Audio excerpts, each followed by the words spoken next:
Malta, 1902. The island floats in Mediterranean blue, honey-colored stone beneath endless sky. Paola is a quiet town then. Modest houses, limestone streets, fishermen returning with silver nets, bells from distant Valletta drifting on warm wind. A mason named Francesco arrives to lay foundations for new homes. He carries his hammer, his measuring rope, the ordinary tools of ordinary work. He does not know he is about to open a door that has been closed for 4,000 years. His hammer strikes limestone. The sound is wrong, not the solid thud of bedrock, but something hollow, something that answers back with emptiness. He strikes again.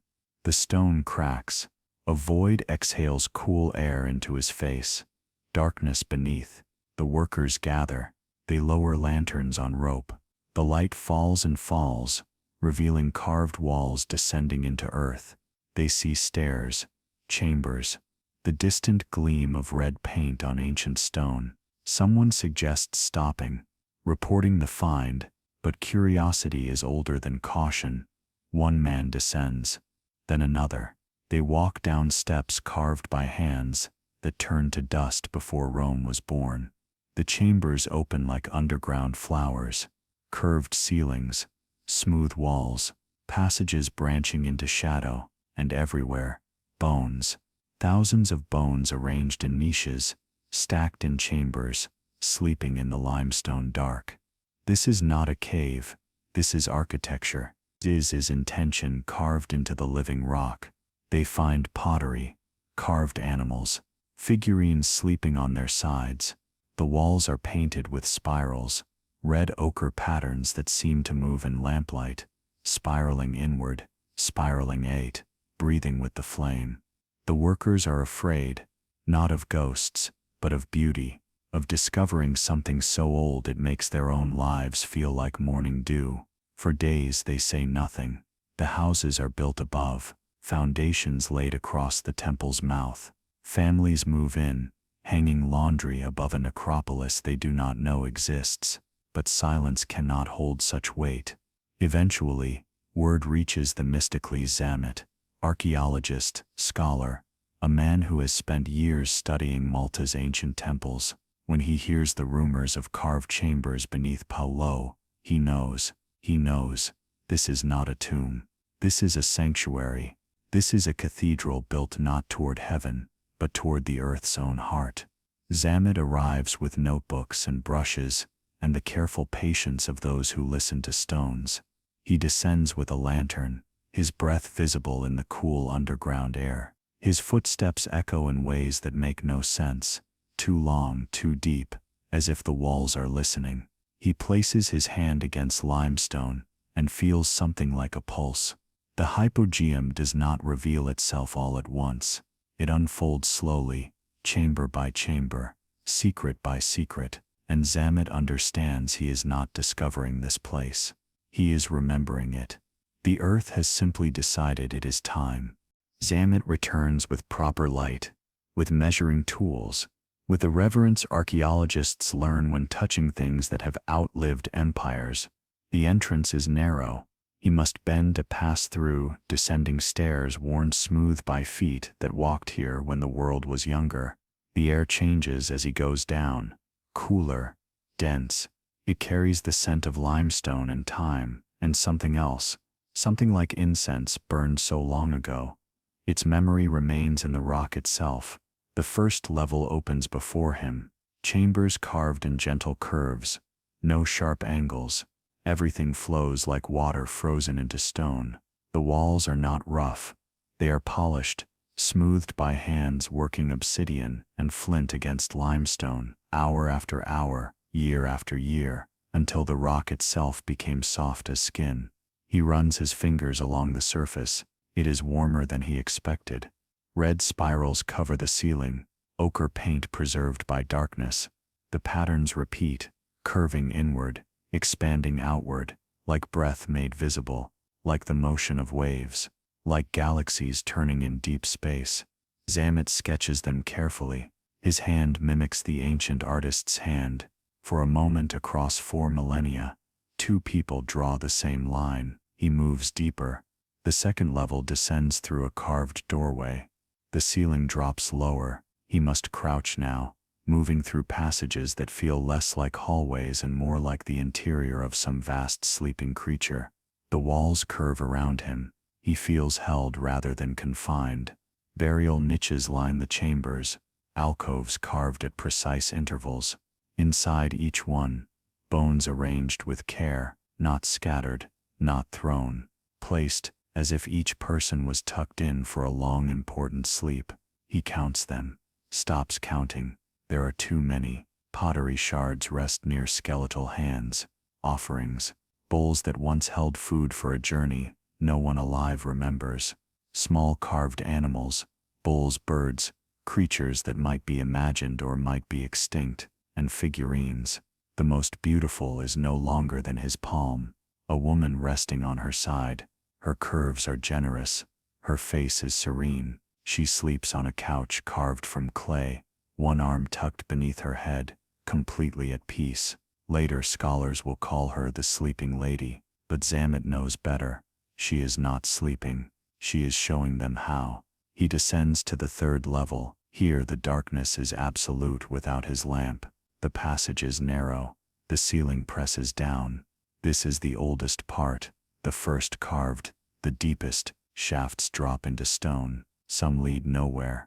Others lead to chambers too small for standing, places meant for lying down, for curling in, for returning to the earth's womb. And everywhere, that strange acoustic quality. His breath echoes too long. His footsteps return to him changed, deeper, as if the stone itself is speaking back. He stops in a small oval chamber. The walls curve perfectly around him. He speaks one word, softly. Hello. The chamber answers, not with echo, with resonance. The sound fills the space, vibrates through the limestone, through his chest, through his bones. For a moment he is not alone. For a moment voices from 4,000 years ago are speaking with him. He understands then what this place was for. This was not built for the dead. This was built for transformation. There is something about the way the earth keeps secrets. Not hidden, exactly. Not buried with intention to deceive. Simply held, preserved in darkness. Waiting for the right moment, the right hammer, the right hand to open what has been closed. The hypogeum did not hide. It simply slept. For 4,000 years it rested beneath the island's honey-colored stone, through Bronze Age and Iron Age, through Phoenician sailors and Roman legions, through medieval knights and Ottoman fleets. All that history walked above, building and burning and building again. And below, the spirals waited. The bones waited. The chambers held their breath. Sometimes discovery is not about searching. It is about readiness. Francesco the Mason was not looking for ancient temples. He was laying foundations for ordinary homes. Families who would cook meals and argue and love and sleep, never knowing that beneath their floors, 7,000 ancestors were doing the same, sleeping, dreaming, held by stone. But his hammer knew. Stone always knows when it is time. Zamet understood this. In his journals he wrote of feeling called rather than curious, of dreaming the chambers before seeing them, of standing in the oracle room and hearing his own voice return to him as if spoken by someone older, wiser, more patient than himself. He wrote, "The temple did not feel abandoned. It felt tended by time itself." Perhaps this is true of all sacred places. They do not die when people leave. They continue their work in silence, resonating at frequencies only stone can hold, dreaming in limestone and darkness, and the slow ancient patience of the earth. The red spirals did not fade. The acoustic properties did not diminish. The sleeping lady continued her rest, undisturbed, serene, teaching peace to the darkness around her. 4 millennia passed like a single breath, and when Francesco's hammer struck, the hypogeum exhaled, welcomed light again, but carefully, slowly, as one wakes from necessary sleep, not startled, but rising gently into awareness. There are places on this earth where time moves differently, where past and present exist simultaneously, layered like the three levels of the hypogeum itself: surface time, where humans rush and build and forget; middle time, where memory dwells; and deep time, where stone records everything in spirals that never end, only turn. Malta is one such place. The hypogeum is the proof. It was not lost. It was resting, gathering strength in darkness, preserving something humanity would need again: the understanding that sacred space exists in depth, not height, that some doors open downward, that the earth itself is a temple, and we are standing on its ceiling. Zamet spent the rest of his life studying what Francesco's hammer revealed. He excavated carefully, documented thoroughly, treated every bone and bead and painted spiral as if it were holy, because it was. Because 4,000 years is not long enough to make something stop being sacred, and the hypogeum, carved by hands we will never know, for purposes we are only beginning to understand, still hums with whatever frequency makes stone remember how to dream. The first chapter of its story is simple: the earth opened, and we listened. 4,000 years before Christ, before Rome, before Greece, before the pyramids wore their limestone skin, before written language captured memory and symbols we could read. Malta is not the island we know. It is wilder, greener, connected still to Sicily by land bridges that will one day sink beneath the Mediterranean's blue. The people here live in stone huts. They farm wheat and barley. They fish. They bury their dead with ceremony and red ochre and prayers we will never hear. They have no metal, no bronze, no iron, no wheel. What they have is stone and obsidian and patience and something else, a vision so clear it becomes architecture, so powerful it carves through solid rock for generations without pause. They are called the temple builders now, anonymous, nameless. We do not know what they called themselves. We do not know their language, their songs, their gods' true names. We know only what they left behind: Regantija, Asar Kim, Minajdra, Tarxian, Minajdra, Tarxian, temples that face the solstice, temples aligned to stars, temples built with stones so massive. Later people will say giants must have placed them, but the hypogeum is different. The hypogeum goes down. Imagine the decision: to carve not toward sky, but toward earth, to build a temple that requires faith, simply to enter, stepping into darkness, descending into stone, trusting that the rock above will hold, that the air will remain breathable, that the work is sacred enough to justify the risk. They begin on the surface, choosing the site carefully, reading the limestone's grain, understanding that Globigerina stone is soft enough to carve, strong enough to last. They mark the entrance. They begin to dig. No, not dig. That word is too crude. They carve. They sculpt. They play the limestone like an instrument, coaxing chambers from solid rock using tools of harder stone: dolerite, flint, obsidian blades, sharper than modern steel. Hour after hour, year after year, generation after generation. The first level takes decades, the second level longer. The third level is carved by the grandchildren of those who started, who will not live to see it finished, who trust that their children's children will remember why this matters. 500 square meters, 3 levels descending 10 meters into earth, chambers and passages and niches and alcoves, all hewn by hand, all polished smooth, all aligned with intention we are only beginning to decode. They remove tons of limestone. Where does it go?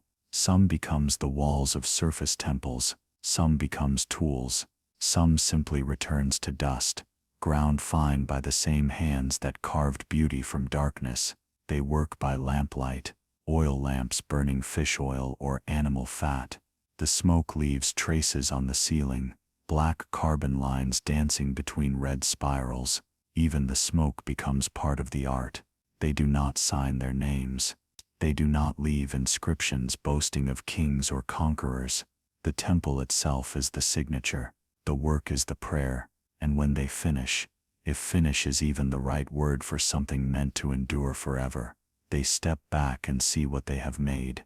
A womb in the earth, a chamber for transformation, a place where the living could visit the dead without fear, where sound becomes sacred, where darkness teaches peace. They created not just a structure, they created a frequency.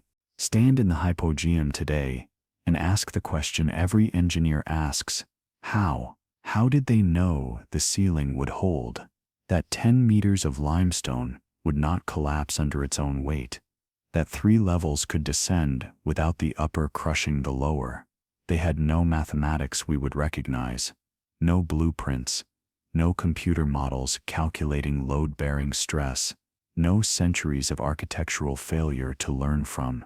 Yet every curve is perfect, every dome is stable, every chamber breathes. The ceilings are carved to mimic the corbelled vaults of surface temples, stones layered inward until they meet at the top, creating domes that distribute weight evenly. But here, the dome is not built. It is carved from continuous stone. The entire chamber is one piece, sculpted from the inside out. This is harder than building. This is reverse architecture. You cannot add support if you carve too much. You cannot reinforce what has already been removed. Every strike of the stone tool is permanent. Every measurement must be perfect before the work begins. And they carved in darkness. Yes, they had lamps, but lamplight flickers, shadows deceive, depth perception fails.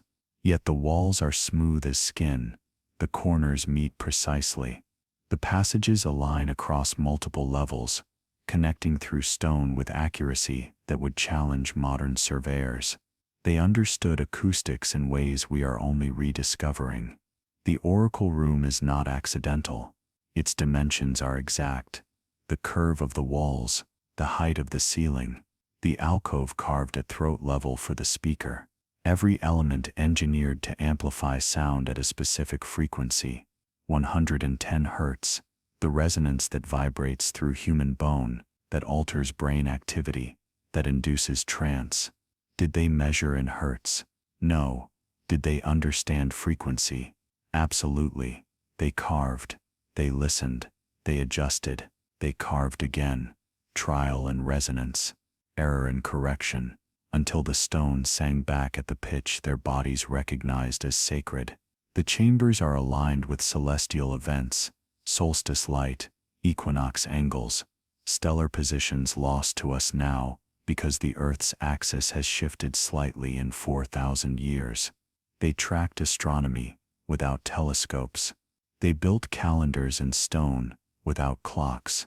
They managed airflow in a sealed underground space. Fresh air circulates through channels too subtle to see but efficient enough that 7,000 bodies could decompose over centuries without making the chambers unbreathable. The air is cool but not stale, moving but not drafty, designed with an understanding of ventilation that would not reappear in architecture for millennia. False windows are carved into walls that face no sky. Decorative doorways lead nowhere. These are not mistakes. These are memories, the builders honoring the surface world while working in its opposite, bringing light's shape into darkness, bringing architecture's language underground. The question is not just how they built it. The question is, what did they know that we have forgotten? What science did they possess that looked like magic because it worked with stone and sound and human consciousness instead of metal and mathematics and machines? The Hypogeum does not answer this in words. It answers in echoes, in frequencies, in the simple fact that it still stands, still resonates, still transforms those who enter. The builders left no written explanation. They left something better. They left the instrument itself, and it still plays. There is a kind of work that is not work, a kind of labor that becomes prayer through repetition, through intention, through the slow, patient offering of one's hands to something larger than survival. The builders of the Hypogeum knew this, Every strike of stone against stone was a conversation, the chisel asking, the limestone answering, a dialogue conducted in chips and dust, and the ringing sound of impact that echoes differently depending on depth, on density, on the hidden structure of rock that only touch can read. They did not rush. You cannot rush through solid stone. The limestone sets the pace. The limestone teaches patience, or it breaks your tools, or it breaks you. So they learn to move at the speed of devotion, slowly, steadily, with the rhythm of breath and heartbeat, with the knowledge that this chamber will not be finished in their lifetime, that their children will continue, that their grandchildren will stand in spaces they carved but never saw completed. This is faith made visible. This is trust carved into earth. Imagine the Father teaching the Son which angle to strike, where the stone is soft, where it resists, passing down knowledge that has no written manual, only demonstration, only practice, only the feel of obsidian against globigerina, the sound it makes when the cut is true. Imagine the mother mixing red ochre with fat and water, creating paint that will last 4,000 years, teaching her daughter the spiral's curve, the way it must flow without lifting the brush, the way it breathes inward and outward simultaneously. Every painted line is a breath. Every carved curve is a prayer. They worked underground by choice, in darkness by design. The surface temples already existed, massive, public, open to sky. But the hypogeum was for something else, something that required descent, that required enclosure, that required the earth's own body to hold the sacred space. They carved a womb, and like all wombs, it was dark, warm, secret, generative, a place where death and life were not opposites but phases, where bones could rest, and souls could transform and the living could visit without fear. Their labor was not extraction, it was revelation. They did not remove stone to create emptiness. They removed stone to reveal the temple that was always waiting inside the rock. Michelangelo would say the same thing 3,000 years later, that the sculpture exists within the marble, and the artist merely frees it. The hypogeum builders knew this first. They freed chambers from limestone. They freed resonance from silence. They freed frequencies that could alter consciousness, that could bridge worlds, that could make stone sing. And when they finally set down their tools, when the last spiral was painted, the last niche carved, the last passage smooth, they did not sign their names. They did not need to. The temple was the signature, the work was the worship, the carving was the prayer that never ends. Even now, 4,000 years later, the hypogeum continues their devotion, still resonating, still teaching, still holding the frequency of hands that turned to dust millennia ago but whose touch remains in every polished curve. Stone remembers better than books, and the hypogeum remembers everything. Zamet's team works carefully through the chambers, brushing dust from bone, recording positions, photographing what can be photographed, sketching what cannot. Every skeleton is a story. Every arrangement is a clue. But nothing prepares them for the numbers. 100 skeletons, then 200, then 500. The count continues. Chamber after chamber, level after level, niches filled with bones, alcoves stacked with remains, passages lined with the dead sleeping in limestone beds. By the time excavation ends, they have documented over 7,000 individuals. 7,000, not a tomb. Not a grave, a city, a necropolis, a place where an entire civilization came to rest over centuries, perhaps over a millennium, generation upon generation, bringing their dead down into the carved darkness, placing them with care, painting them with red ochre, surrounding them with offerings. The bones tell stories even without words. Children rest near mothers. Elders are given the deepest chambers, closest to the earth's heart. Some skeletons show signs of illness, healed long before death, broken bones mended, infections survived, lives extended through care. This was not a brutal society. This was a society that valued healing. The bones are not scattered, they are arranged. In the oldest chambers, individuals lie in fetal positions, knees drawn up, arms curled, as if sleeping.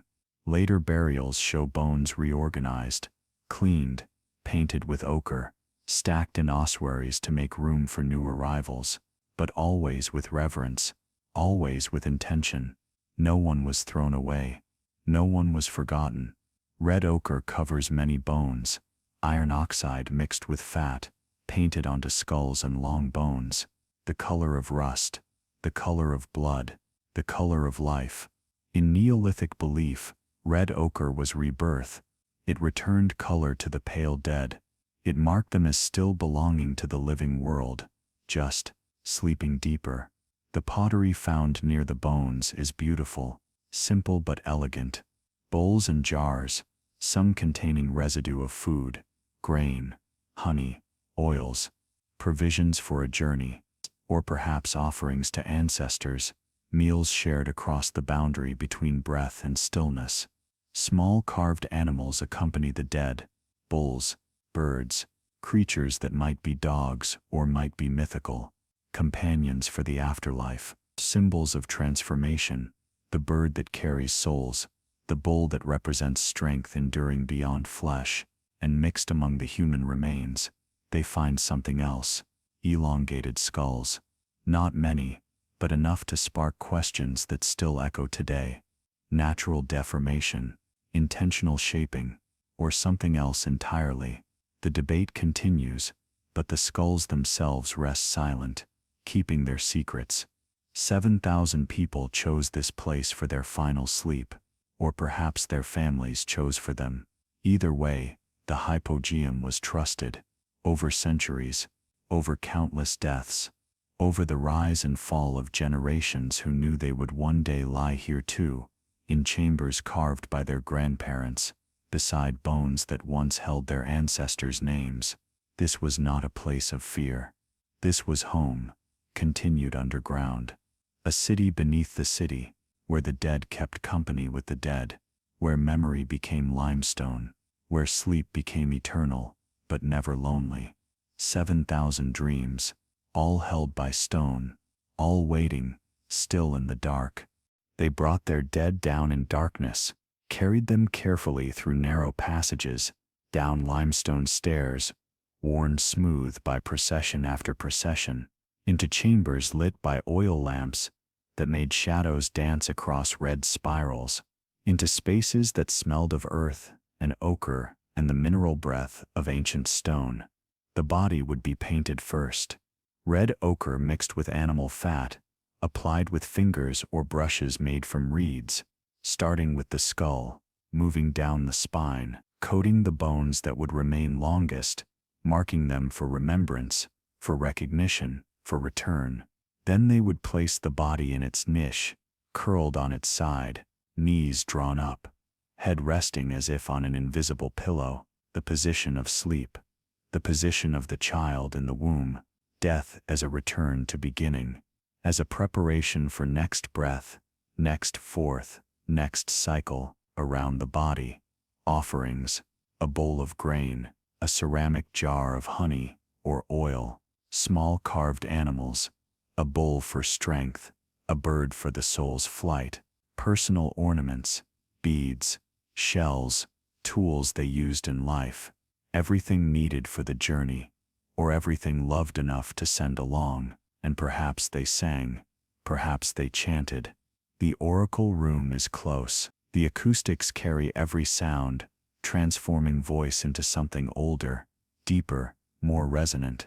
Perhaps the funeral rite included tones designed to ease transition, frequencies to calm the grieving, to assure the dead, to remind everyone present that this is not ending but transformation. Among all the bones, all the pottery, all the painted skulls, one artifact speaks louder than the rest.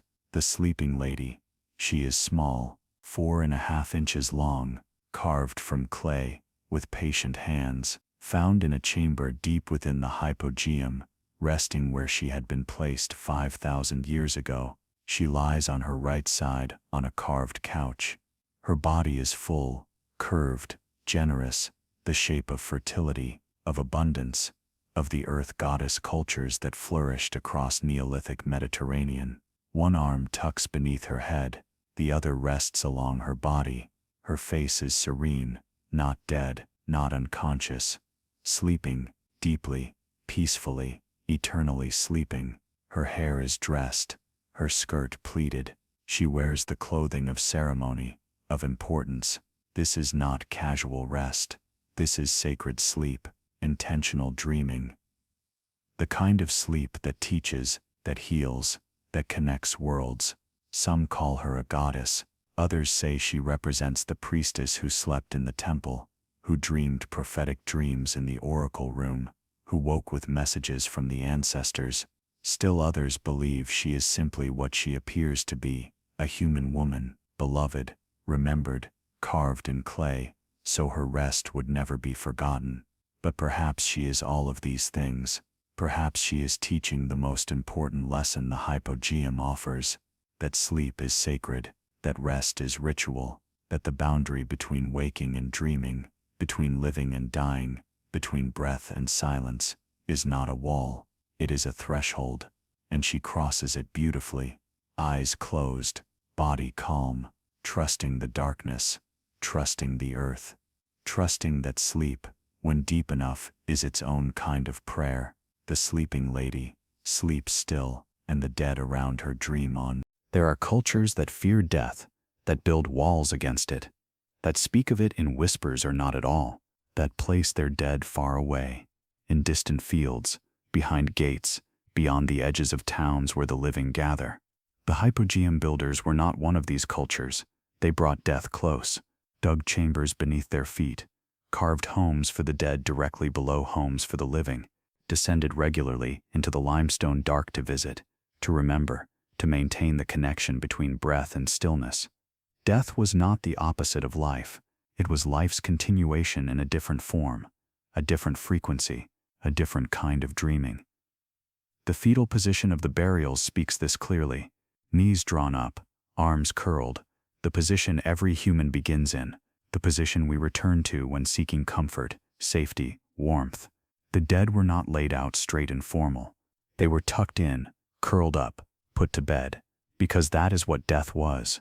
Sleep, deep sleep, the kind that requires darkness and quiet and the earth's own body as mattress, the kind that lasts not hours but ages, but still, sleep. And if death is sleep, then perhaps waking is possible. Perhaps the red ochre was not just symbol but expectation. Perhaps the food offerings were not metaphor but provision. Perhaps the sleeping lady was not teaching acceptance of death but preparation for what comes after. The ancestors were not gone, they were present, resting beneath the village, available for consultation, for dreaming with, for guidance through the oracle room's resonant frequencies. The living could descend, stand in those carved chambers, speak, and hear their voices transformed by stone into something that sounded like answer. Acoustic architecture that allows communication across the threshold. The dead sleep, yes, but they can be reached, through sound, through ceremony, through the 1110 Hz vibration that makes consciousness shift, boundaries thin. Voices from 4,000 years ago sound like voices from last night's dream.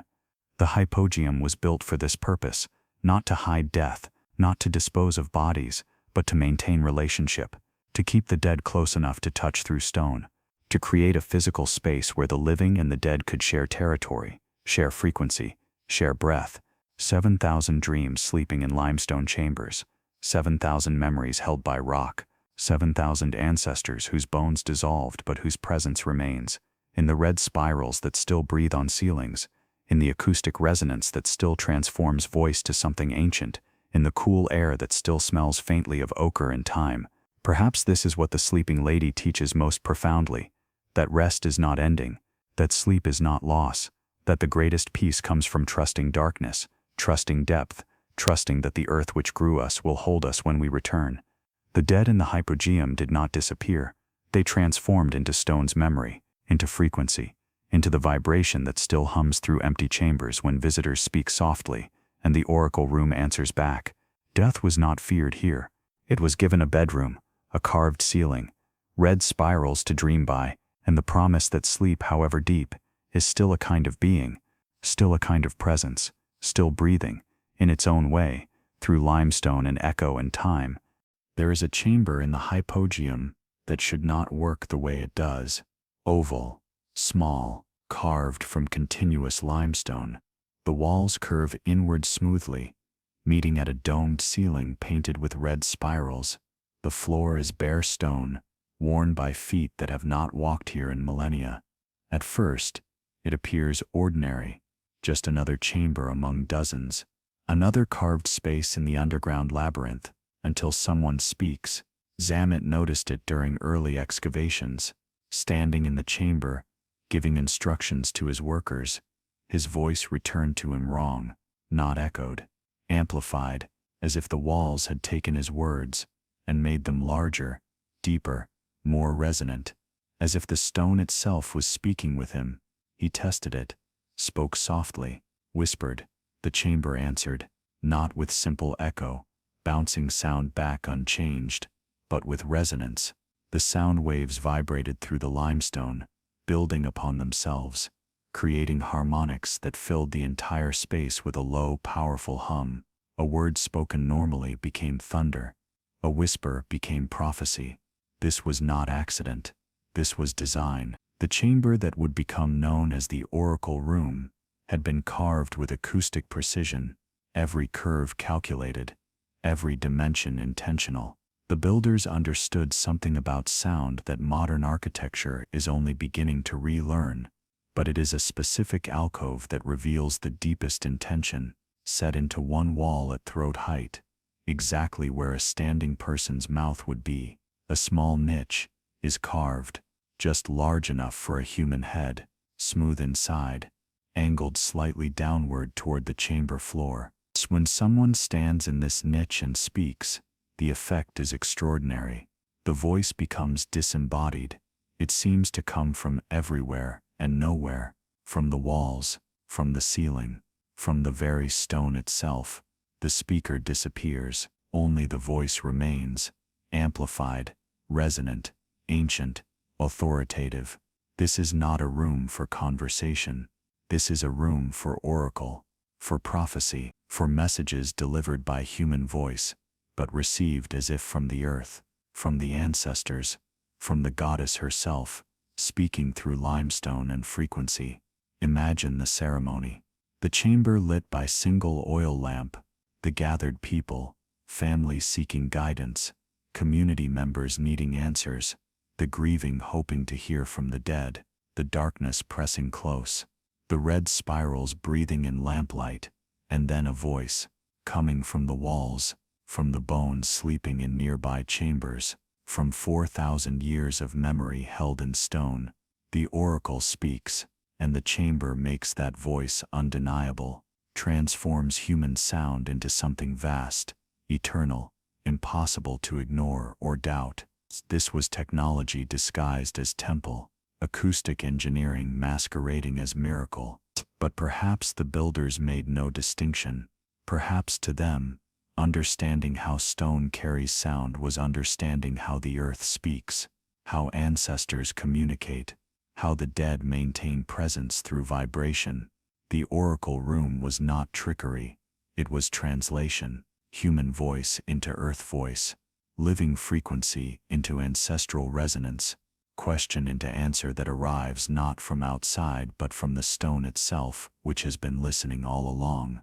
And the remarkable thing, the thing that makes archaeologists and acousticians stand silent in that chamber even now, it still works. Speak softly in the oracle room today. The limestone remembers, the frequency remains. The walls still answer. After 4,000 years of silence, the oracle still has voice. Modern scientists arrive with instruments the ancient builders never imagined. Frequency analyzers, sound meters, EEG machines to measure brain activity, acoustic engineers with degrees in skepticism, and the careful methodology of those who trust only what can be measured. They stand in the oracle room. They generate tones at different frequencies, They measure how the stone responds, and at 110 hertz, the chamber comes alive. The limestone begins to resonate, not echoing, resonating. The difference is profound. Echo bounces sound back. Resonance amplifies it, sustains it, makes it vibrate through the entire structure, through walls, through floors, through the bones of anyone standing inside. 110 hertz is a low frequency, below the range of comfortable hearing, more felt than heard.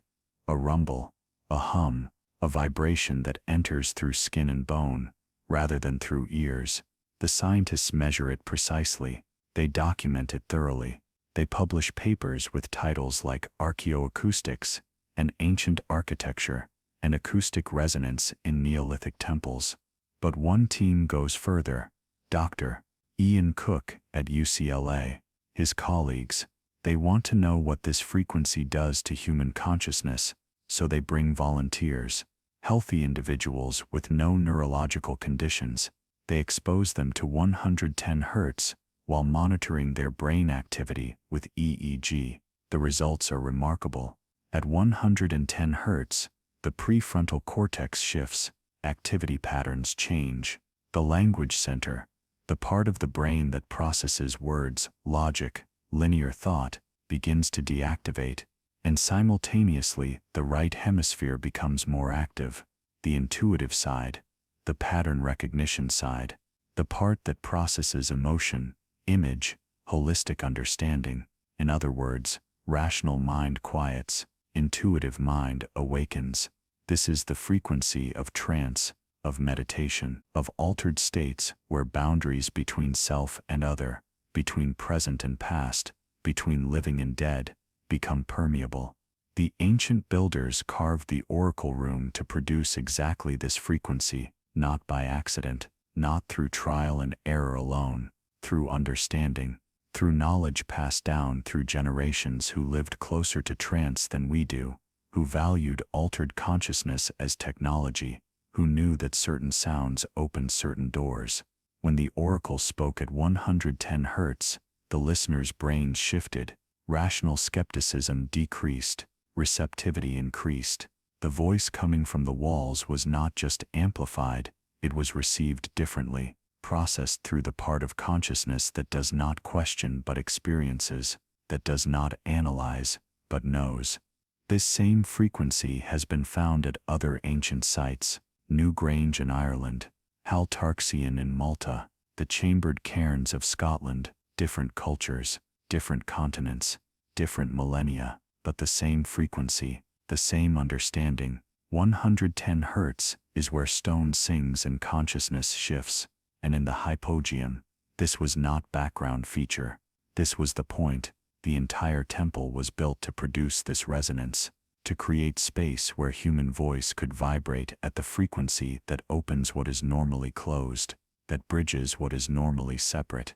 The scientists document all of this with graphs and data and peer-reviewed certainty, but standing in the oracle room, feeling 110 hertz vibrate through chest and skull and spine, the data becomes irrelevant. The body knows what the mind cannot quite grasp. This is not just sound, this is key. This is technology for transformation. This is how stone teaches consciousness to remember what it forgot. The oracle speaks in frequencies deeper than words, and 4,000 years later, we are only beginning to hear what it has always been saying. We are taught that architecture is solid, walls and ceilings, stone and timber, material things that occupy space, that resist weather, that stand against time. But the hypogeum builders understood something deeper. They knew that architecture is not just what you can touch, it is also what you can hear, what you can feel, what vibrates through you when you stand in carefully carved space and speak. They built with stone, yes, but they also built with frequency. The oracle room is not just a chamber, it is an instrument.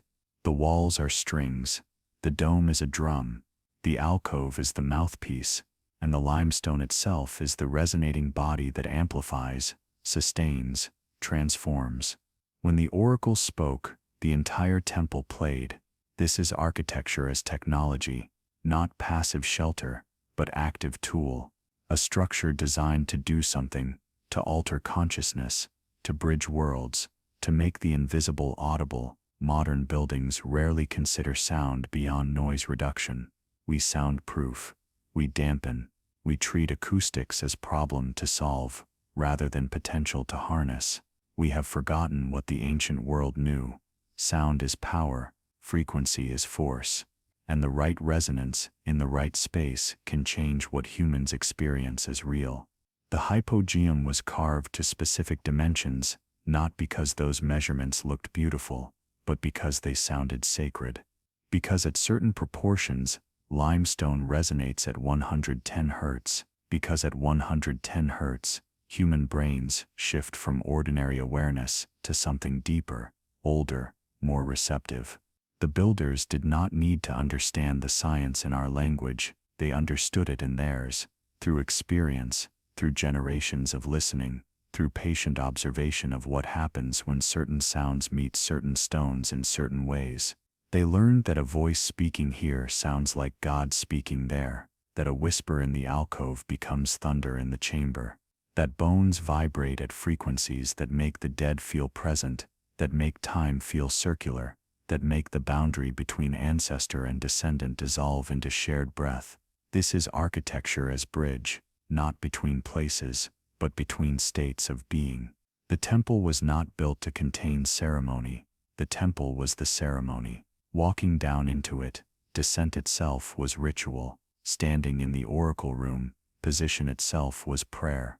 Hearing your voice return transformed, that was the answer, regardless of what words were spoken. Sound as stone, frequency as foundation, resonance as the invisible architecture that holds the visible one. The priests and priestesses who served here were not just speakers, they were musicians playing an instrument carved from the earth itself. Every word they spoke was a note. Every ceremony was a composition, and the hypogeum was the most sophisticated acoustic instrument of the Neolithic world. It still is, because instruments do not forget how to be played. Limestone does not forget its frequency, and the oracle room, even empty of ceremony, even silent of oracles, even visited now by tourists with cameras they cannot use, still remembers its purpose, still hums at 110 Hz, when the right voice finds the right tone, still transforms sound into something sacred, still teaches that the greatest architecture is not what stands tallest, but what resonates deepest. The temple was an instrument, the oracle was the musician, and the song they created together still echoes in the stone. The first level welcomes you. Wide chambers, carved doorways, space enough to stand, to breathe, to gather. This is where ceremony happens, where community meets, where the living come to visit the sleeping dead. The second level asks more of you. The ceiling lowers, the passages narrow. You must crouch in places, duck through carved doorways, move more carefully. The air grows cooler, denser. You feel the weight of stone above you now, pressing down, held by ancient engineering and faith. But the third level demands everything. This is the oldest part, the deepest. Here, the builders began their descent into earth, and here they went furthest from light, furthest from sky, closest to whatever they believed waited in the dark. The passages are narrow, barely wide enough for one person. The ceiling drops so low you must crawl in places. The walls press close, intimate, confining. This is not space designed for crowds. This is space designed for solitude, for individual journey, for facing darkness alone. Burial niches line the walls like honeycomb, small alcoves carved at regular intervals, each one sized for a single body curled tight. These are not the communal chambers of the upper levels. These are private sleeps, personal transformations, each niche its own small world of stone and silence. And then there are the shafts, vertical openings dropping into deeper darkness. Some are wide enough to lower a body, others barely wide enough for rope. They descend beyond the reach of lamplight, beyond the measured 3 levels, into stone that has never been fully mapped. Where do they go? What lies below the lowest level? Some shafts were explored in the early excavations. Zamet and his team lowered lanterns on rope, watching light disappear into earth. Some ended in small chambers. Others seemed to continue indefinitely, angling through stone toward unknown destination. But not all shafts were explored. Some were deemed too dangerous, too unstable. The limestone here is older, softer, compromised by water seepage and time. The risk of collapse too high, so they were documented, measured from above, and left sealed. What remains down there is anyone's guess. More chambers, extended tunnels, connections to other cave systems beneath Malta's honeycomb geology. The island is riddled with underground passages, catacombs, natural caves, man-made cisterns, tombs from various ages. Some say they all connect, that beneath Malta's surface lies a network of tunnels spanning the entire island.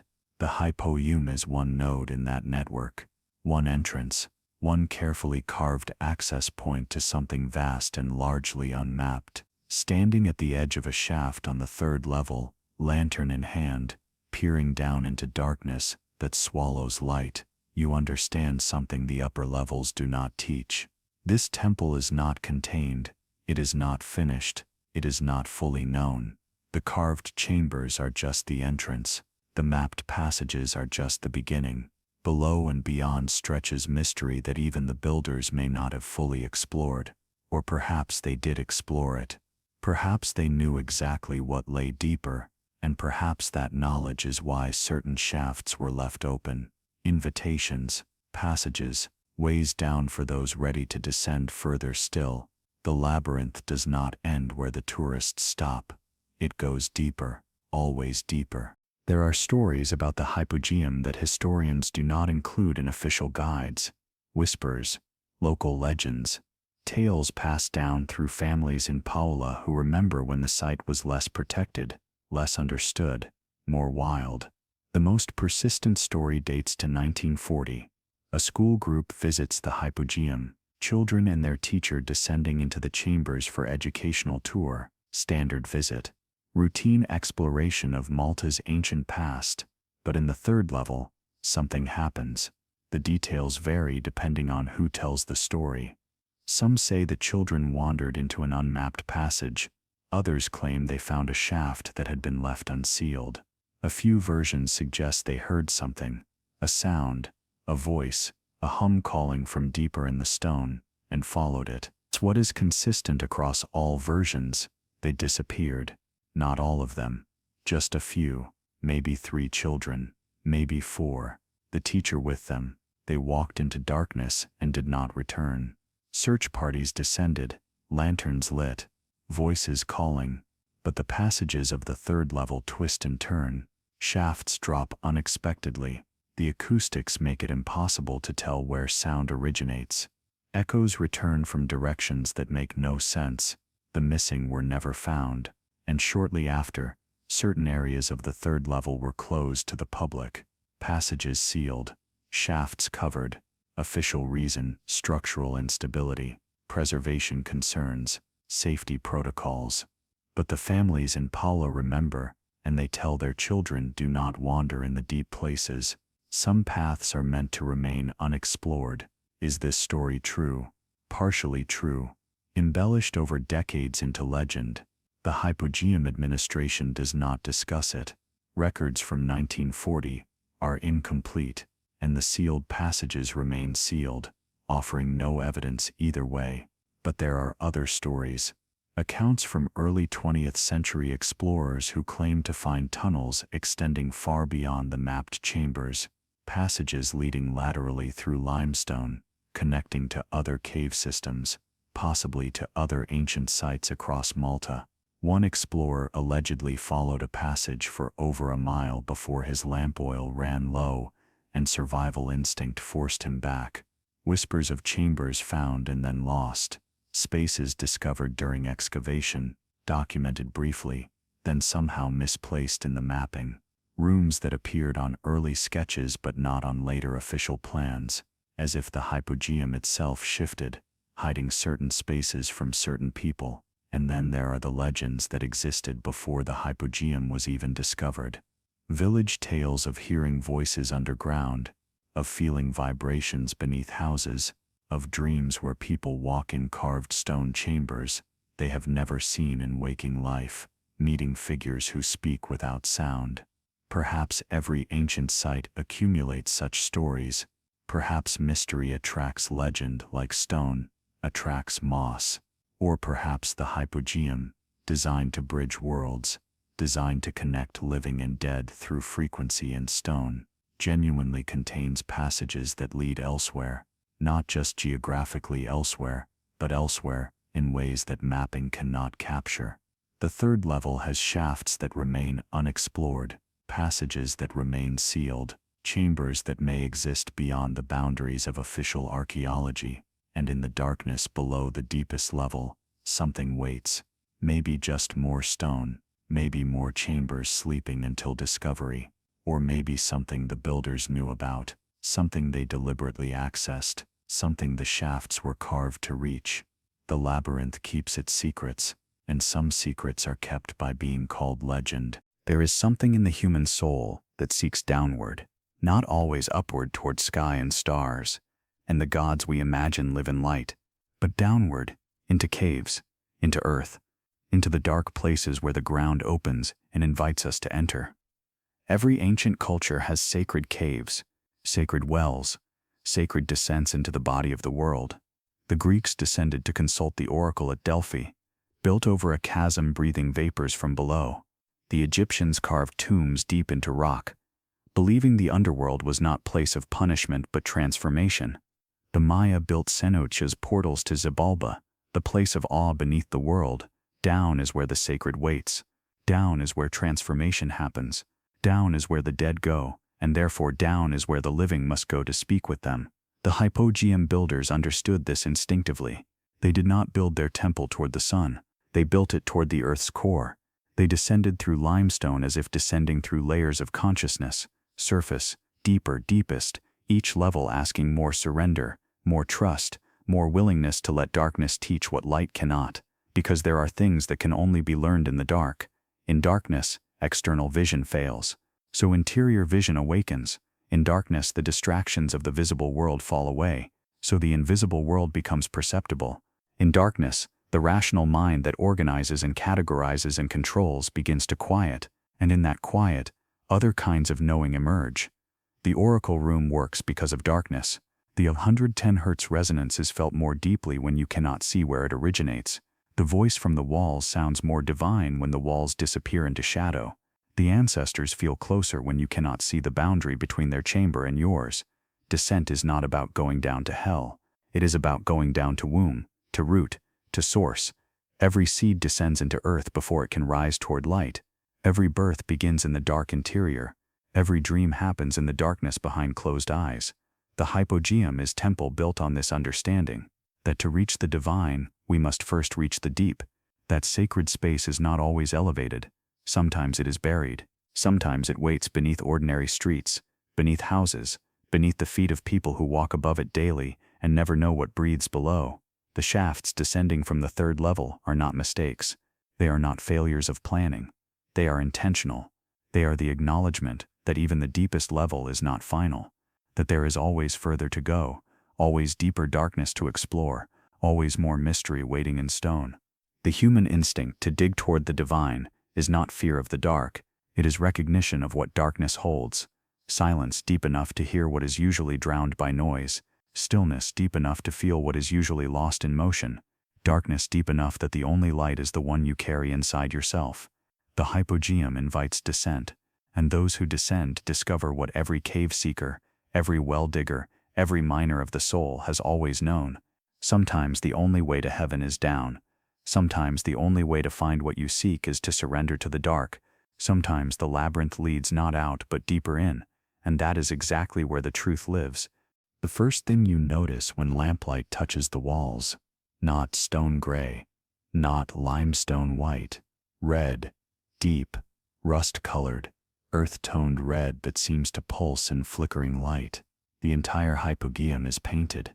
Not completely, not every surface, but wherever the builders wanted to mark something as significant, wherever they wanted to guide the eye, wherever they wanted to say this matters, remember this, there, red ochre, hematite, iron oxide, the same mineral that makes blood red, that makes rust red, that makes clay red, ground into powder, mixed with animal fat or fish oil or water, applied with fingers, with brushes made from reeds, with tools we can only guess at.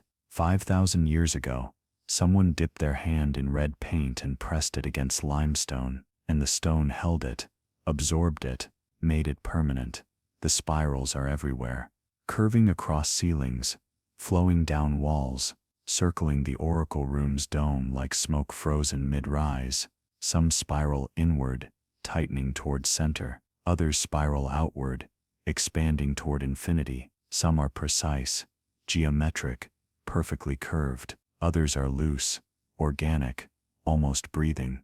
No two spirals are exactly alike, yet all are unmistakably related. Variations on a theme, a language spoken in curves. Between the spirals, other patterns emerge, dots arranged in constellations, so wavy lines that might be water, might be sound waves, might be serpents, geometric grids, honeycomb patterns, abstract symbols that resist interpretation but insist on meaning. The red ochre has survived remarkably well, protected by darkness, preserved by the stable temperature and humidity of the underground environment. In some chambers, the paint looks fresh, as if applied yesterday, the curves still crisp, the color still vibrant. In other places, time has been less kind, the ochre fades to ghost, the spirals barely visible, traced more by memory than pigment, but even faded, they remain. Even as whisper, they speak. Carbon from oil lamps has left its mark too, black traces dancing between red curves, the smoke of ancient flames preserved on stone, the breath of lamps that lit ceremonies we will never witness, adding its own layer to the visual record. Standing beneath these painted ceilings, you understand something without words. These spirals are not decoration, they are not art in the modern sense, something beautiful but separate from function. These spirals are the function. They guide, they teach, they transform the stone chamber into sacred space. They create visual rhythm that matches the acoustic rhythm. They give the eye something to follow when the oracle speaks, and rational mind begins to dissolve. The spirals spiral in lamplight. They seem to move, to turn, to breathe, and perhaps this is exactly what they were meant to do, to create the sense that the stone itself is alive, moving, participating in the ceremony, rather than merely containing it. Red ochre, iron and earth, blood and rust, life and death in single color. The builders painted the hypogeum, the color of transformation, the color of beginning and ending, the color that appears when body returns to earth, and earth receives it gratefully. The spirals do not explain themselves, they simply are, turning, endless, red against stone, holding mysteries in curves that never quite close. What do the spirals mean? Archaeologists have theories, many theories, each compelling, none conclusive. The spirals do not come with translation. They speak a language older than alphabet, older than cuneiform, older than hieroglyphs. But the human mind seeks meaning, so we offer possibilities. Some say the spirals are cosmic, representations of celestial motion, the sun's path across sky, the moon's phases cycling endlessly, the stars spiraling around polar axis as Earth turns beneath them. Ancient peoples watched the heavens closely. Their survival depended on reading seasons and stellar patterns. Perhaps the spirals are calendar, our star map, our astronomical knowledge encoded in curves. Others suggest the spirals represent cycles of life, birth spiraling into growth, growth spiraling into death, death spiraling into rebirth, the eternal return, the wheel that never stops turning. The spiral appears in nature constantly, seashells unfurling ferns, water draining, wind patterns, the very shape of galaxies. Perhaps the builders were simply painting what they observed, that everything moves in spirals, not straight lines. Sound theorists offer different interpretation.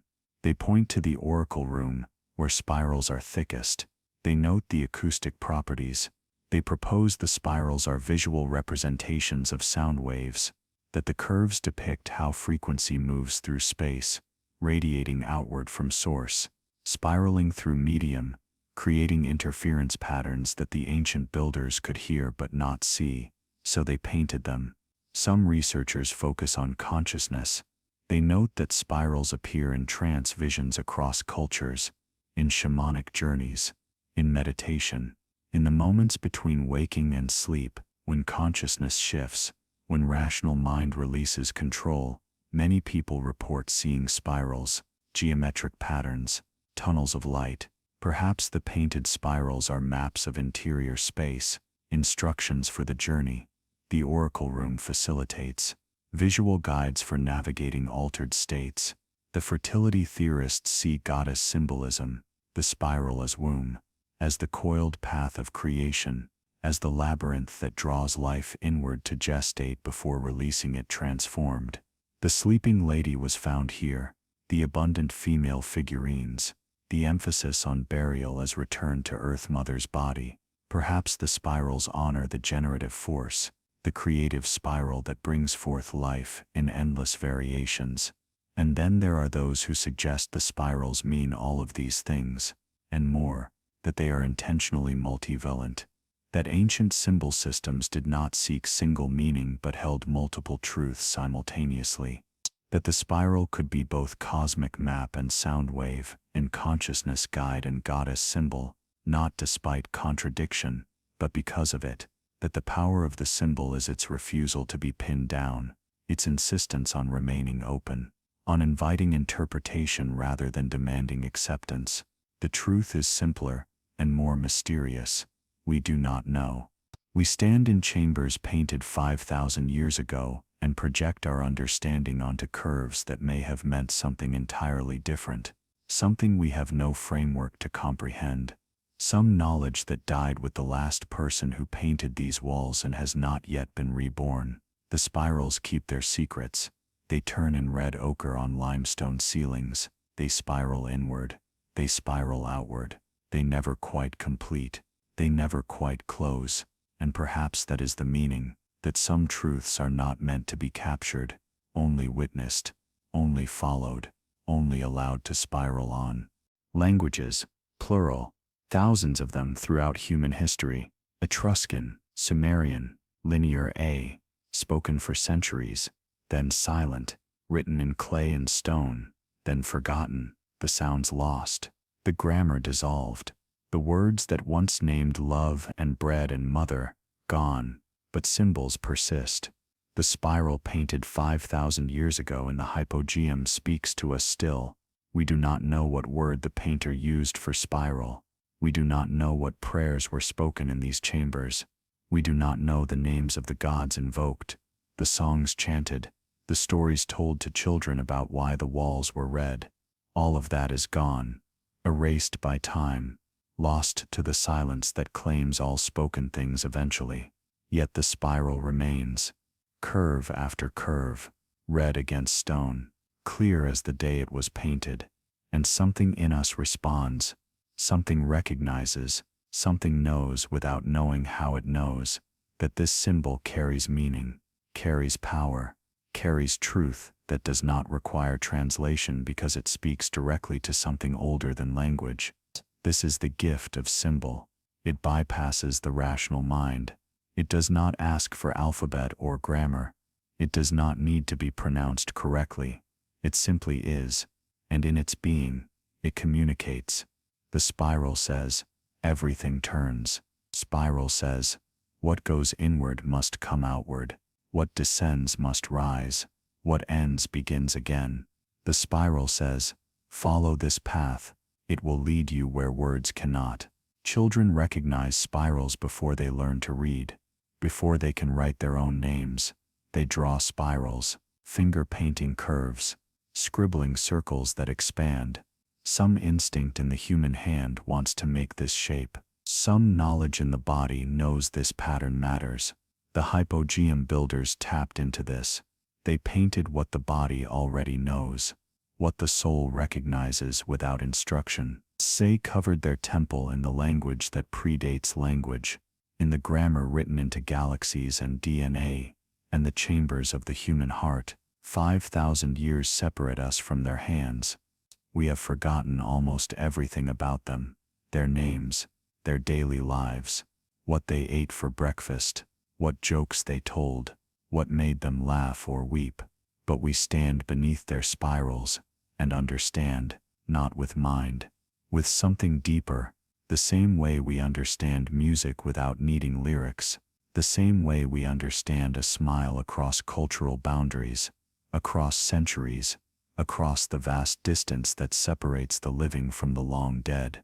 Symbol is the bridge that spans impossible distances. It is the language the dead can still speak. It's the vocabulary that survives when everything else crumbles. The spirals in the hypogeum are not museum artifacts. They are not historical curiosities. They are active communication, still speaking, still teaching, still turning in red ochre against limestone, saying what they have always said.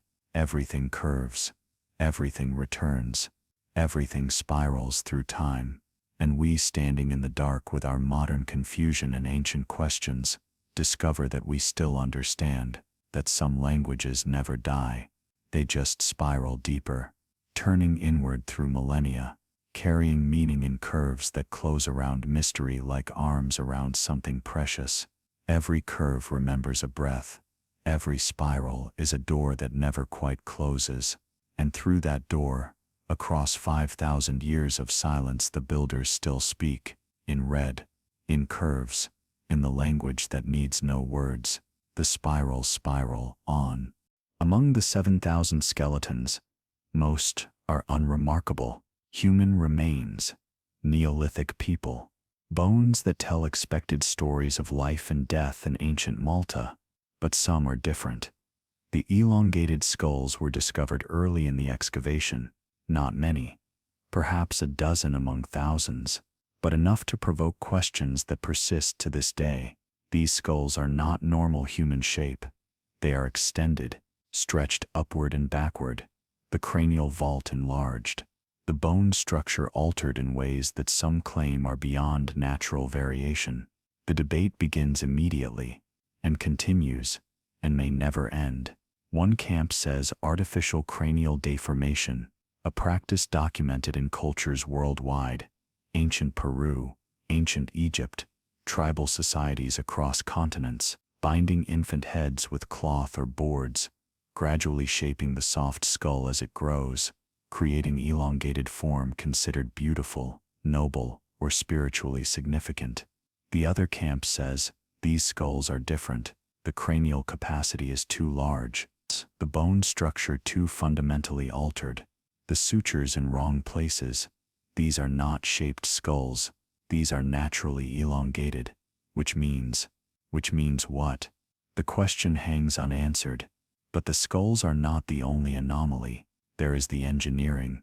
500 square meters carved by stone tools, 3 levels descending through solid limestone, acoustic precision that modern architects struggle to replicate, astronomical alignments, understanding of frequency and consciousness that Western science has only recently begun to redocument. All of this accomplished without metal, without wheels, without draft animals, without written mathematics or architectural plans that survived. Either the Neolithic people were far more advanced than we imagine, or they had help, or they possessed knowledge that has been lost, or they were part of a civilization whose scope we have not yet grasped. Consider the timeline. The hypogeum dates to 4000 BCE, or earlier. This makes it contemporary with Göbekli Tepe in Turkey, massive stone circles carved by supposedly primitive hunters who should not have had organizational capacity for such projects. It predates the Egyptian pyramids by 1,000 years. It predates Stonehenge. Yet it demonstrates sophistication in acoustics, in engineering, an understanding of human consciousness that some researchers claim rivals or exceeds what came after. This creates uncomfortable question. What if human development was not linear? What if knowledge was not accumulated gradually from primitive to advanced? What if there were peaks of understanding in deep prehistory that were lost, forgotten, buried beneath catastrophes or cultural collapses we have not yet identified? The elongated skulls, the acoustic engineering, the astronomical alignments, the red ochre spirals appearing at sites across the Mediterranean, the shared symbolic language, the similar construction techniques at megalithic sites that supposedly never contacted each other. Coincidence, parallel development, or evidence of something interconnected, something vast. The mainstream archaeologists say, impressive, yes, but explainable. Human ingenuity, cultural diffusion, natural development of stoneworking techniques. The alternative researchers say, look closer, question assumptions, consider possibilities that do not fit comfortable narratives. And in the middle, the hypogeum sits silent, keeping its secrets, holding its bones, including the elongated skulls that do not quite fit either explanation. Anomalies are invitations. They ask us to look again, to question what we think we know, to remain open to mysteries that resist solution. The hypogeum has many anomalies, and therefore many invitations. Draw lines on a map. Connect the dots. Malta's hypogeum, Sardinia's nuraghe, massive stone towers built by unknown hands for unknown purpose. Göbekli Tepe in Turkey, stone circles carved 11,000 years ago, then deliberately buried. Newgrange in Ireland, passage tomb aligned to winter solstice, decorated with spirals identical to Malta's, different locations, different time periods sometimes, different cultures, supposedly, but the similarities accumulate, the patterns repeat, and the question forms, were they connected, not by roads or ships necessarily, not by empire or trade routes, documented in records, but by something else, by shared knowledge, by common understanding, by what some call the megalithic culture, a civilization of stone builders who spanned the Mediterranean and beyond, leaving their signature in carved rock and acoustic chambers and astronomical alignments. The acoustic connection is striking. The 110 Hz resonance discovered in Malta's oracle room appears at Newgrange, at Ħal Saflieni, at ancient sites across the British Isles. Same frequency, same effect on human consciousness, same understanding that sound is technology, that stone can be tuned, that sacred space resonates. The spiral connection is equally compelling.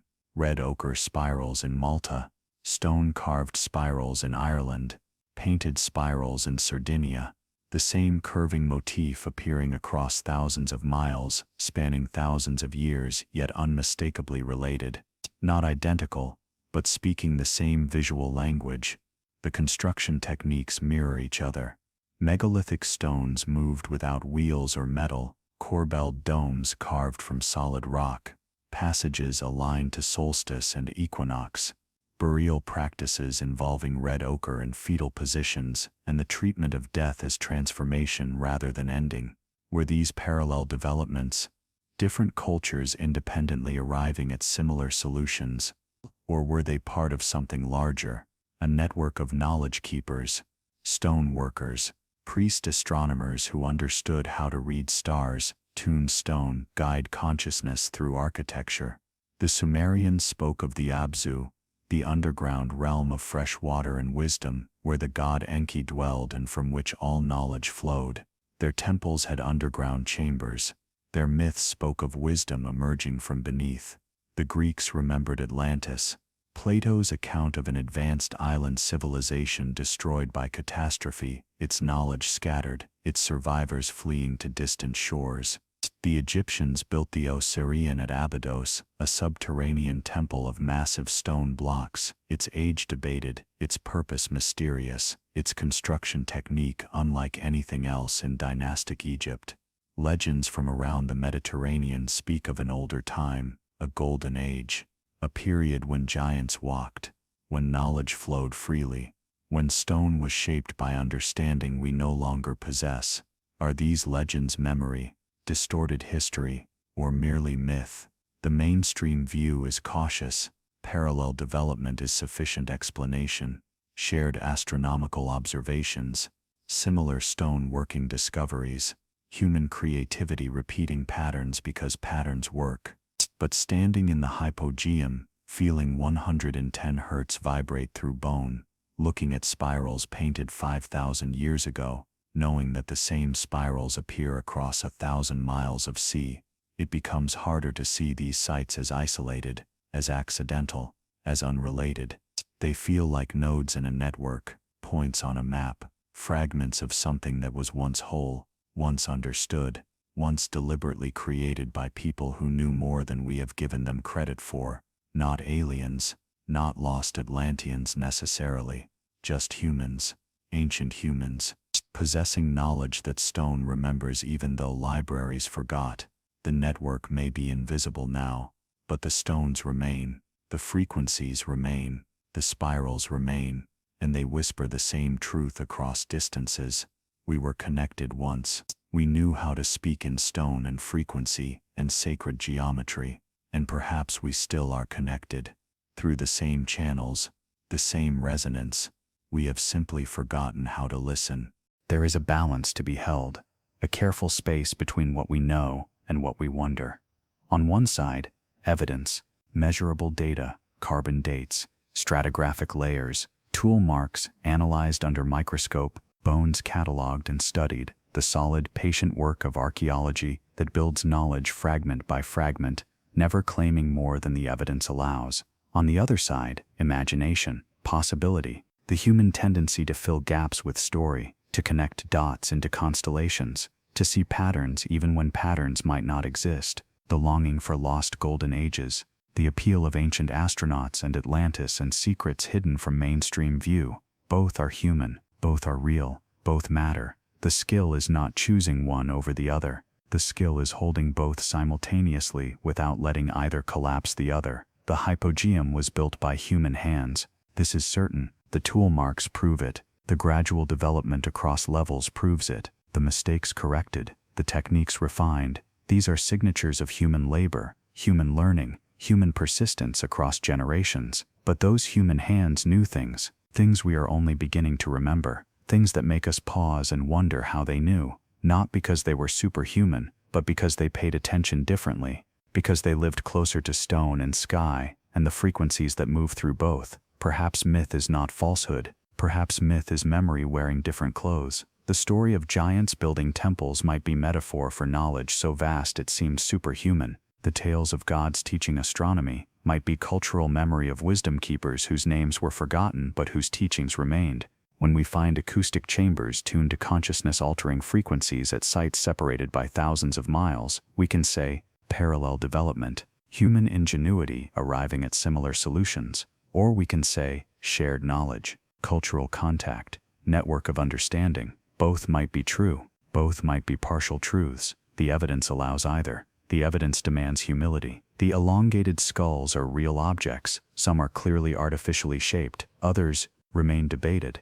The debate itself is valuable. It keeps us questioning. It prevents premature closure. It reminds us that mystery is not failure of understanding but invitation to remain curious. Perhaps the truth is simpler than conspiracy and more mysterious than coincidence. Perhaps the Neolithic people were exactly what they appear to be: brilliant, observant, patient, capable of sophisticated understanding through methods that did not require writing or metal or modern tools. Perhaps they carved the hypogeum because they listened to stone and stone taught them what it could become. Perhaps they tuned the oracle room because they experimented across generations until the frequency was right. Perhaps they painted spirals because spirals appeared in their consciousness during trance and they honored what they saw. No lost continent needed, no ancient aliens required, just humans. Ancient humans, our ancestors, who were not primitive, who were not less intelligent, who simply knew different things. And yes, perhaps they were connected across the Mediterranean. Perhaps knowledge traveled along trade routes we have not yet mapped. Perhaps stories and symbols and techniques moved from island to island, shore to shore, culture to culture. This is not fantasy.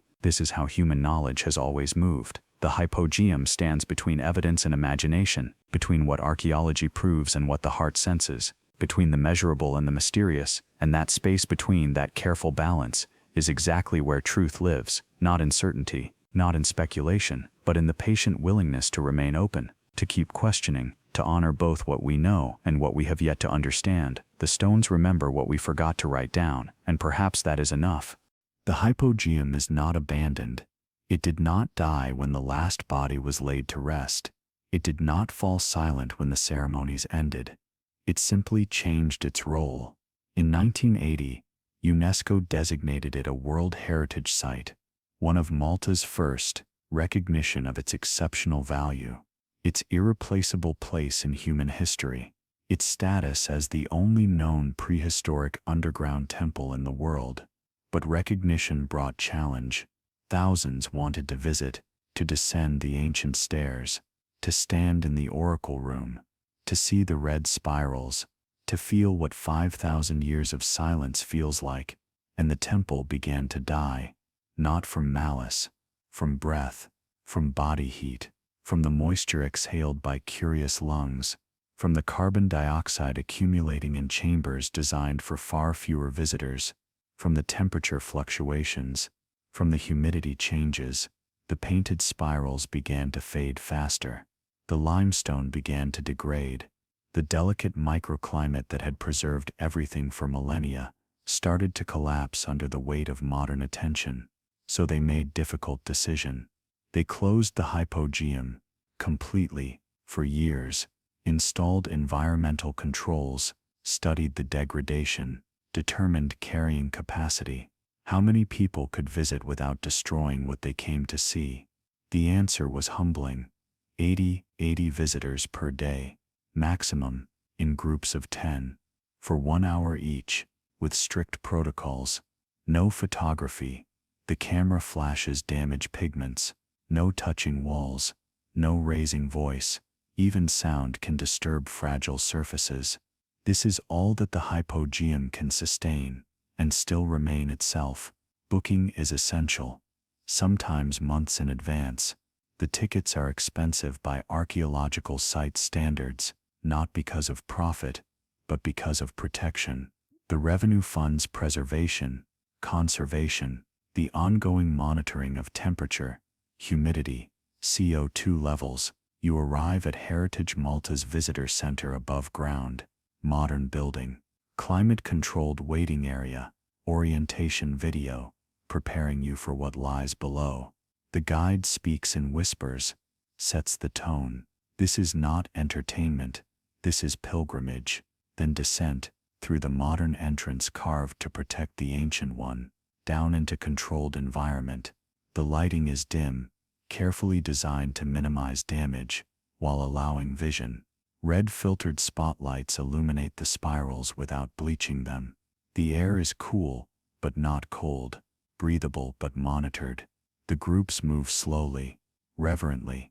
The guide speaks softly, explaining the chambers, the acoustic properties, the burial practices, but mostly there is silence. The kind of silence that 4,000 years creates. You stand in the oracle room. The guide demonstrates the resonance, speaks softly. The chamber amplifies. Even in whisper, the effect is undeniable. The stone answers. The frequency rises. For a moment, time collapses. The guide's voice could be the oracle's voice, could be the voice of priestesses, 5 millennia gone, could be the earth itself speaking. Photography forbidden means memory must work.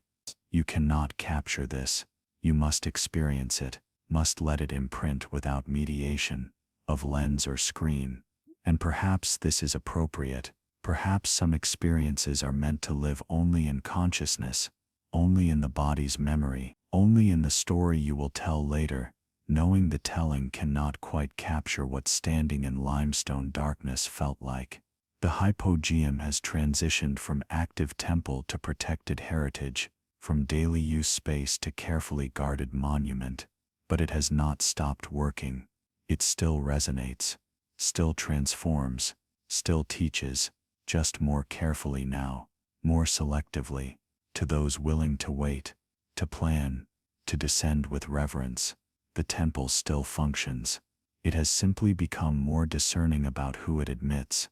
The tourists come. Of course they come. With guidebooks and cameras they cannot use and check marks on bucket lists. They descend, they listen, they leave impressed. But others come too. Different seekers, different purposes. Sound healers who have heard about the 110 Hz resonance, who work with frequency as medicine, who understand that certain vibrations open what is normally closed in human consciousness. They book their tickets months ahead. They descend with tuning forks and intention. They stand in the oracle room and feel their bodies become instruments played by stone. Archaeoacoustic researchers arrive with equipment, with measuring tools, with doctorates in fields that did not exist when the hypogeum was built, but which the builders clearly understood. They study reverberation times, map frequency responses, document how sound moves through carved chambers. They publish papers, they give lectures, they prove scientifically what the ancient priests knew experientially. This space transforms sound, and sound transforms consciousness. Consciousness, explorers come, meditators, mystics, those who have spent years learning to alter their own awareness without substances, through breath and practice and patient discipline. They want to feel what the temple does, how it facilitates shift. They sit quietly while others tour. They breathe slowly. They let the stone's frequency entrain their own. Some report visions, colors behind closed eyes, geometric patterns, spirals, the same spirals painted on the ceiling appearing internally, as if the temple is teaching through multiple dimensions simultaneously. Some report feeling presence, not threatening, not ghostly in the horror movie sense, but present, as if the 7,000 sleeping here are not gone but accessible, as if the boundary between then and now thins in the space designed to bridge worlds. Some simply report peace, deep, unaccountable peace, the kind that arrives without effort, that settles into bones, that remains for days after leaving the hypogeum, as if the frequency stayed with them, vibrating subtly through their lives. The scientists are careful with such reports. Subjective experience, difficult to measure, impossible to replicate under controlled conditions, but they notice patterns. Too many visitors report similar experiences for it to be entirely imagination. The 110 Hz effect on prefrontal cortex is documented. The shift from language-centered dominance to right hemisphere activation is measurable. Something is happening here. Still, after 5,000 years, the temple never stopped working. It simply waited, preserved its frequency in darkness, held its resonance in stone, ready for the moment when humans would remember what it was for. Not tomb, not mere burial site, not primitive superstition, but technology, sophisticated technology for consciousness exploration, for boundary dissolution, for communication across the membrane that separates living from dead, matter from spirit, now from then. The modern pilgrims understand this. They come not as tourists but as students. They descend not to see but to experience. They stand in the oracle room not to hear their echo but to feel their consciousness shift, and the hypogeum receives them, as it has always received those who come with reverence, with openness, with willingness to let stone teach what words cannot. The priests and priestesses are gone, but the temple remains, and temples do not need human operators to function. They simply need those ready to listen. The hypogeum still speaks, in frequencies, in resonance, in the subtle shift that happens when you stand in carved limestone darkness and let the stone remember you. There is a hum beneath Paola, inaudible to ears, felt in bone. The hypogeum breathes, slowly, the way stone breathes, the way ancient things breathe, not with lungs, but with presence, not with air but with frequency that never quite stops vibrating.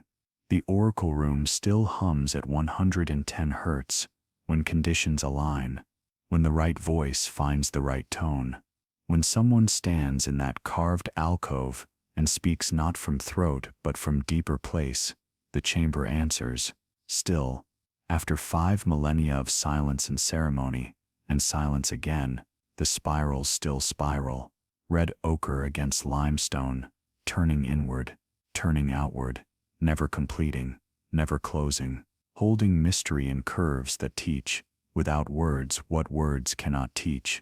The 7,000 dreams still rest in their niches, bones dissolved mostly to dust now, but presence remains.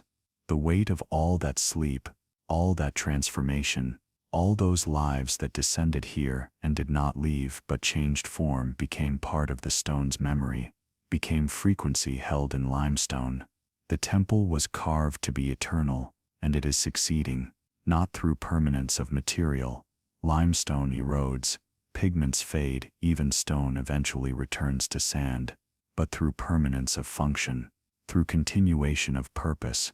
The hypogeum still does what it was built to do, still alters consciousness, still bridges worlds, still teaches that sacred space exists in depth, not height, that some doors open downward, that the earth is not dead matter but living presence, breathing in frequencies we have forgotten how to feel. Modern preservation tries to freeze the temple in time, to keep it exactly as discovered, but perhaps the temple does not want to be frozen. Perhaps it wants to continue evolving, to serve new generations, to teach new lessons while holding old truths. The builders would understand this. They built across generations, never seeing completion. They carved for children's children who would inherit unfinished work and continue it. They understood that sacred space is not completed, but tended, not finished, but inhabited. The hypogeum asks something of us now, not worship, not belief, simply presence, simply willingness to descend, to stand in carved darkness, to listen to what stone remembers. It teaches that the greatest architecture is not what reaches highest, but what resonates deepest, not what stands tallest, but what transforms most completely, not what impresses from distance, but what changes those who enter. The temple beneath Paola is not ancient history, it is present moment, still functioning, still resonating, still breathing in the slow, patient rhythm of stone that knows time differently than flesh. Perhaps every temple is like this. Perhaps every sacred space continues its work long after ceremonies end. Perhaps the divine does not leave when humans do. Perhaps it simply waits, in stone, in frequency, in the darkness beneath ordinary streets. The hypogeum waits still, not empty, not dead, not museum artifact behind glass, living, breathing, humming at frequencies that make consciousness shift and boundaries thin. The oracle whispers on, through limestone, through time, through the membrane between worlds, and those who descend with reverence still hear the answer. The stone dreams, and through the stone, we dream together. Rise now, slowly, through the levels, from the third depth, where shafts descend toward mysteries unmapped, where the oldest chambers hold the deepest sleep, where stone is softest and darkness most complete. Ascend to the second level, where burial niches line the walls like honeycomb, where 7,000 dreams rest in carved limestone beds, where red ochre still marks bones that dissolved to dust centuries ago but whose presence remains, held by stone's long memory. Rise to the first level, where chambers open wide enough to breathe, where the oracle room still hums its ancient frequency, where spirals turn across ceilings, red against pale stone, curving inward and outward simultaneously, teaching what words cannot. And finally, surface, through passages worn smooth by feet that walked here when the world was younger. Upstairs, carved 4,000 years before this moment, into the light of Paolo's streets, into the warm Mediterranean air. But something has changed. You have descended, and descent changes those who return. The city above looks the same, houses built on honey-colored limestone, streets winding between buildings, laundry hanging from balconies, the ordinary architecture of ordinary lives. But beneath your feet, you know now, you remember, the temple breathes, the spirals turn, the ancestors sleep, but do not disappear. 7,000 dreams held by stone that remembers everything. Malta's night falls gently. Stars appear over the island the way they have appeared for millennia, the same stars the Hypogeum builders watched, the same constellations they carved into chambers, aligned to solstices, honored in spirals painted on underground ceilings. The wind moves through Paola, warm, salt-scented from the sea, carrying the bells of distant Valletta, carrying the hum of evening, carrying, if you listen carefully, the frequency that rises from stone, from depth, from the temple that never stopped working. Perhaps this is what the Hypogeum teaches most profoundly, that sacred space is not separate from daily life. It exists beneath it, below the ordinary, below the surface, below the streets we walk without noticing what dreams under our feet. That depth is not distance but intimacy. Going down is not going away but going in, toward center, toward source, toward the earth's own heart, that beats in frequencies too low to hear but deep enough to feel, that the past is not behind us but beneath us, not gone but sleeping, not dead but dreaming, waiting in carved chambers for those ready to descend, to listen, to remember. The Hypogeum does not explain itself. It simply is, turning spirals, humming frequencies, holding bones and memories, and the patient knowledge that stone outlasts empires, outlasts languages, outlasts everything but the earth itself. History dreams through us, through the stone, through the spiral painted 5,000 years ago that still teaches without words, through the 110 Hz resonance that still shifts consciousness when the right voice speaks. We are walking on temples, always, everywhere. The earth is layered with sacred spaces we have forgotten, chambers carved in darkness, frequencies held in stone, ancestors sleeping beneath the streets of our forgetting. But forgetting is not permanent.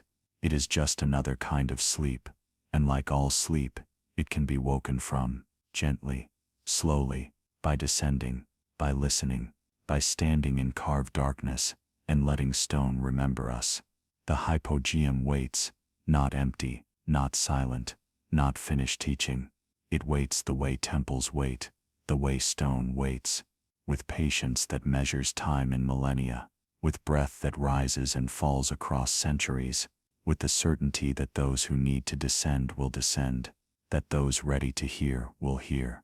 Sleep now, as they slept, the 7,000 in their limestone beds, the sleeping lady on her carved couch, the builders who turn to dust but whose hands remain in every polished curve.